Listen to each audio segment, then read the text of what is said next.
we have set the world on fire.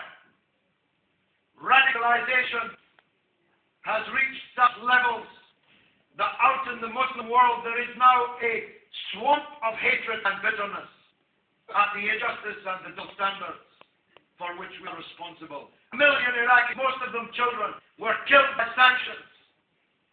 635,000 of them killed in the invasion and occupation, all in name of United Nations resolutions.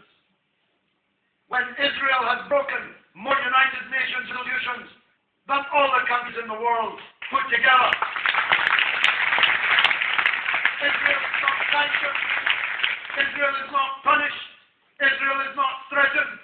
She's endlessly rewarded with money and weapons, including hundreds of nuclear weapons. They want to invade Iran for building nuclear power plants. Well, Israel has 300 nuclear missiles targeted at the capital cities of the Muslim world. We know that because the brave Jewish whistleblower Mordechai Vanunu spent 18 years in solitary confinement for telling us. There's an example of what a good Jew should be doing in this circumstance. The only punishment Israel ever faced was being forced to participate in the Eurovision Song Contest. This double standard. I did a Sky News interview a few weeks ago. Hardly anyone saw it at the time. It was early on a Sunday morning. Thanks to the wonders of the internet, it's been seen by 2 million people on YouTube alone. It's gone around the world, largely for this exchange. I said to the Sky News woman, you know the name, the full name of every Israeli soldier you describe as having been kidnapped in Gaza or in Lebanon. Tell me one name, just one name, of a single Palestinian victim of the mass murder that's been going on in the Gaza Strip, where millions are starving to death. They're eating. The people in Gaza are literally eating garbage from the garbage heap, under siege. Why? Because they voted in a democratic election for a government that Bush and Blair and Sharon didn't like. That's the democracy we're standing for.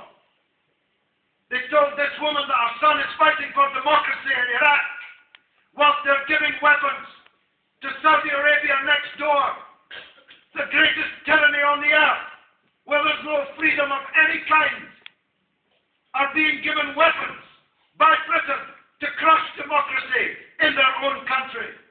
Colonel Gaddafi, whose regime, we were told, had blown up the Lockerbie airliner, had killed an English policewoman, had funded the IRA bombing campaign throughout the 1970s. Now his soldiers are being trained at Sandhurst at your expense as taxpayers in Britain. They want to have democracy in Iraq, but they're training Gaddafi's soldiers to crush democracy in Libya. Who in their right mind would believe this? Nobody in their right mind would believe Bush and Blair's story on Iraq. The question is, what are we going to do about it? At least the American people have now delivered yesterday, thanks God, a crushing and humiliating defeat to George Bush. When are we going to do the same here?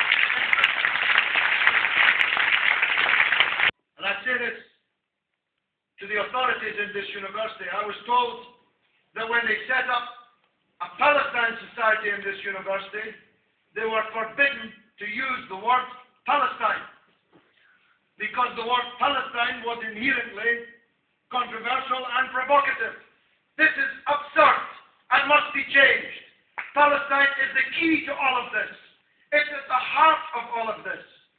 The Palestine question, the injustice suffered by the Palestinian people. You know, they're always talking about Ahmadinejad threatening to wipe Israel off the map. As a matter of fact, he didn't even say that. But Ahmadinejad Ahmadinejad's not in a position to wipe Israel off the map.